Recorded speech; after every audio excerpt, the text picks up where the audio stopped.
time for the meditation. My suggestion is that you close your eyes, if you will, and picture each of the creatures that you mentioned. And then say quietly, my relation.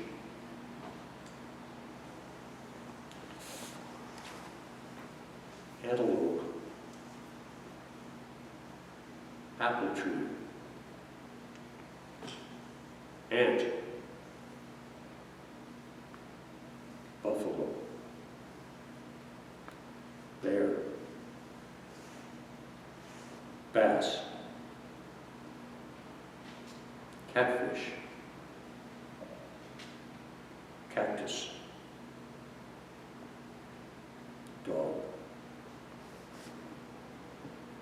dragonfly,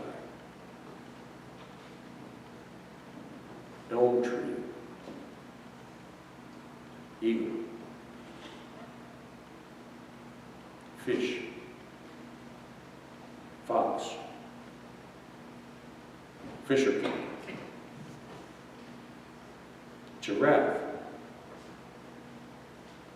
grass, hawk, human, iguana, ivy, jellyfish, kingfisher, hoodson, lion, lobster, ladybug, mule, moose,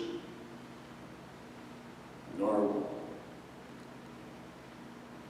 osprey, owl, octopus, pheasant, parrot, quail, rabbit, rocks, salmon, sparrow, tiger, toad, vulture, whale, wolf, zebra. All my relatives, Mitakuye, all Yasi.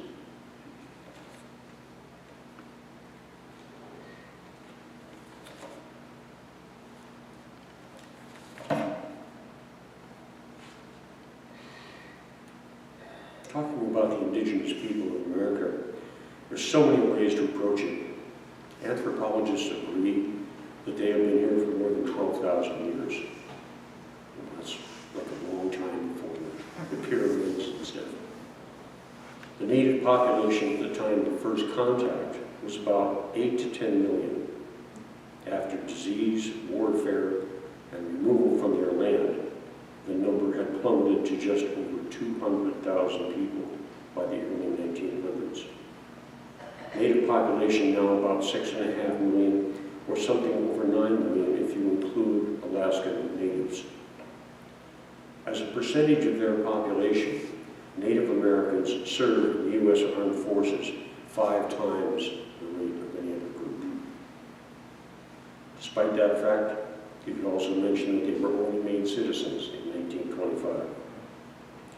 Until very recently, about 1960, our history of dealing with Native Americans is not one we're proud of. Still, despite our historically shameful treatment of indigenous people, most Americans, if asked, would acknowledge that Native Americans are a spiritual people. How is it that despite all these challenges, the people abide?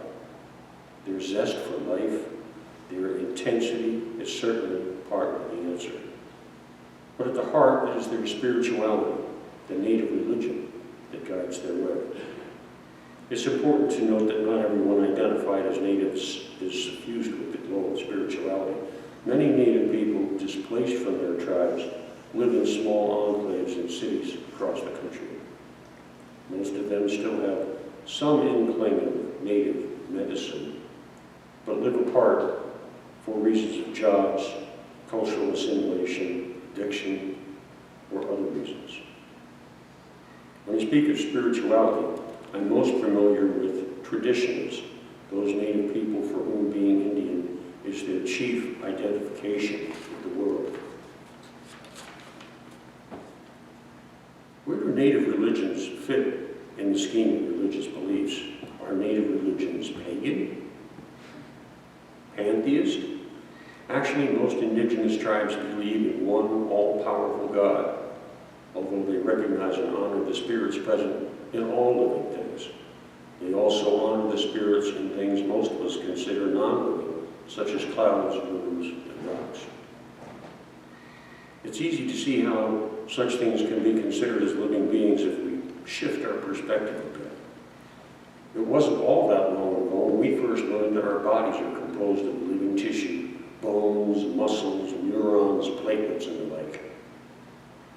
In the Indian way of belief, the earth too is a living being, made up of bones, the rocks and mountains, blood and body fluids, rivers, lakes, and streams, and the atmosphere, including clouds, storms, and other atmospheric phenomena, all part of the living system. Each of these elements has a protective spirit, which native people often invoke. When my daughter Fagan was a little girl in Rapid City, South Dakota, she got in trouble at school one day for arguing with the teacher. When we spoke to her to find out what had happened, she said the teacher was talking about the difference between living and non-living things. The teacher gave the example of living things: people, dogs and cats, cattle, even trees. For non-living things, she used the example of rocks. Fagan promptly said, "No, teacher, rocks are alive too." "No, honey," the teacher said, "you're mistaken. Rocks are definitely not alive." "Oh, yes, they are," said 6-year-old Fagan. "My daddy told me that rocks are the oldest living things, before people and trees, but they do everything very slowly." The teacher thought she was crazy, or maybe that I was. Excuse me, I was so proud. When was the last time one of your kids was ready to throw down to defend something you had told them? This was cool. The Indian kids in her class just looked at her like she was crazy for telling a white person that kind of thing. Native belief systems differ by regions as well as by tribes. All tribes seem to acknowledge a supreme being, a creator of everything. Most tribes have important creation stories to explain how things were created and to tell their place in the scheme of things. Scholar Joshua Marks writes, "Human beings were only one part of the great intricate web of creation, neither superior nor inferior to any other, whether a bear, an elk, an ant, or a rock." Very different from what we read in Genesis chapter 1. "Let us make humankind in our image, according to our likeness. Let them have dominion over the fish of the sea, and over the birds of the air, and over the cattle, and over all the wild animals, and over every living thing that creeps upon the earth." In traditional Indian stories, all living things are respected as having the life force, and each has its own nature, which governs its actions.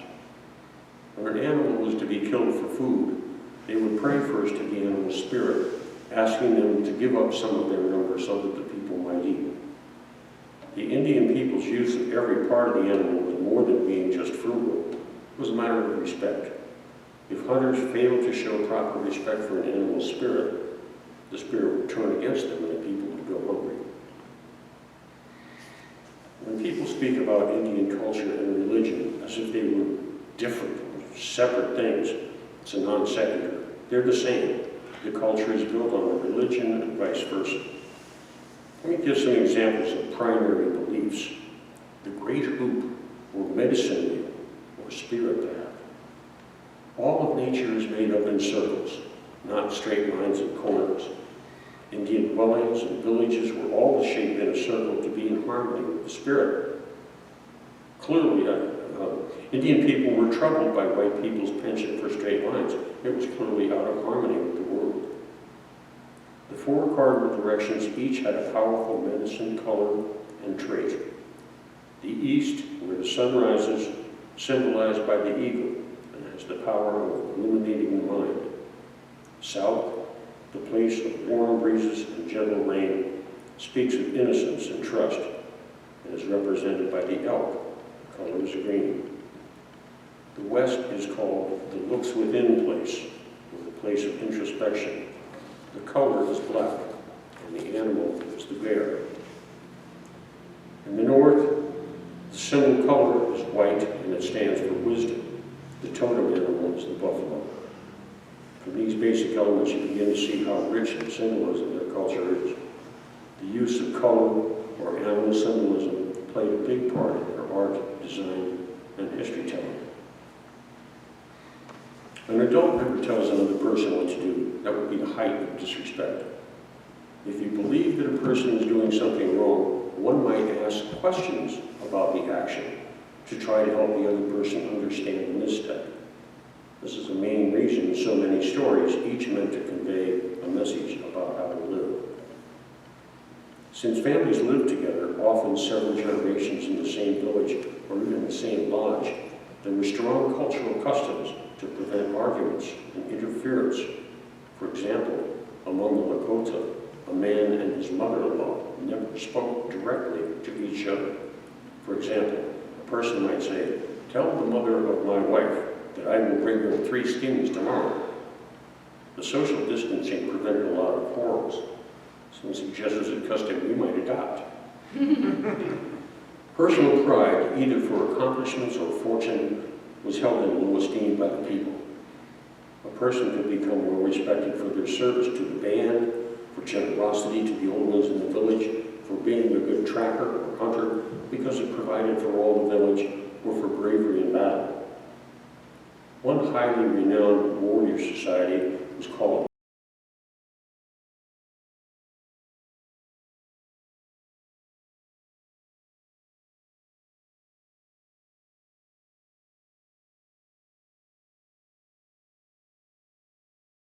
and the attackers, and tethered themselves to the stake. You drove away the enemy, or you didn't come back.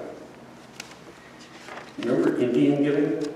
Some say the idea of giving something and then taking it back was really invented by whites, but there is a native custom that may have given rise to the idea. It's called a giveaway. A giveaway is done to show humility and gratefulness for a good thing that has happened.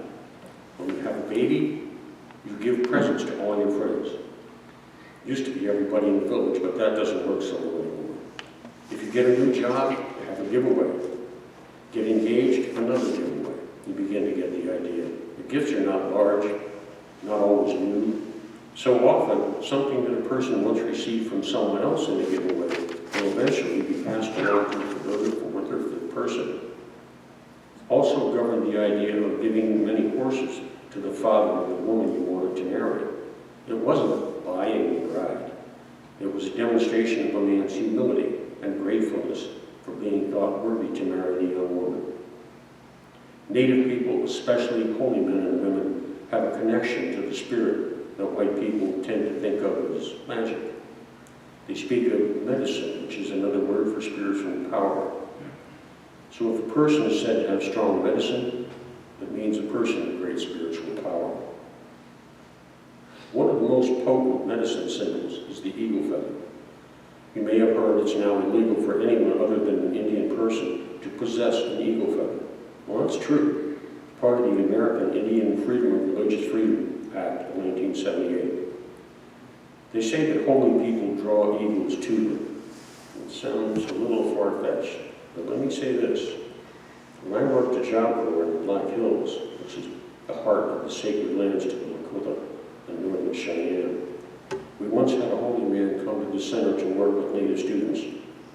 There were no vacant cabins on the center, so Fast Horse stayed in a teepee at my friend's ranch across the road.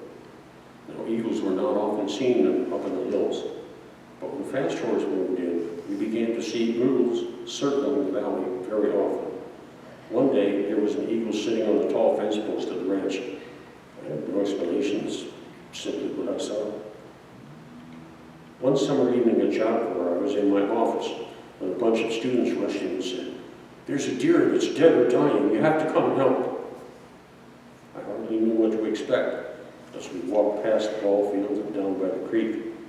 There was another group of 8 to 10 students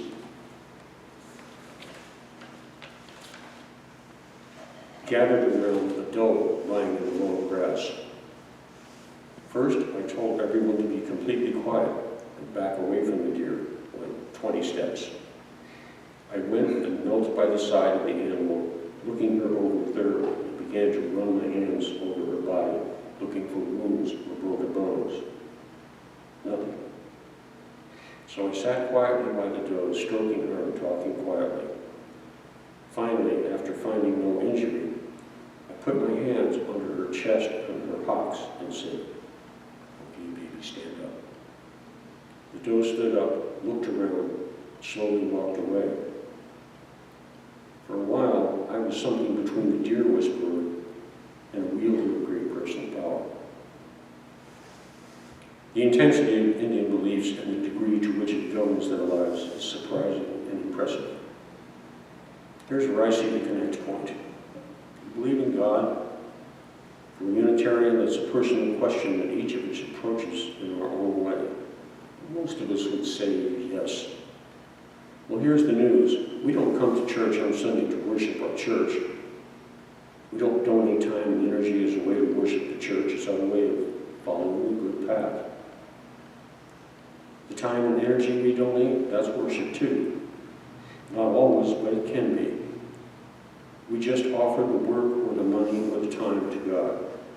If we can bring ourselves to always remember that what we do is for God, then it will be so, and it will change our outlook. It might even change some other things as well. Imagine if every time you taught a Sunday school class it was to honor God. Of course, it's also to teach the little ones about God and how to lead a good life. But that's for God too. Imagine if every hour spent preparing a meal or working the Horseshed Fair was giving honor to God. Saying it and believing it will make it so. In our covenant, which we repeat at every service, we say that we serve the community beyond our walls. Not empty formulaic words, but an honest-to-God prayer. Please, God, help us do your work. Make our work blessed and help us grow.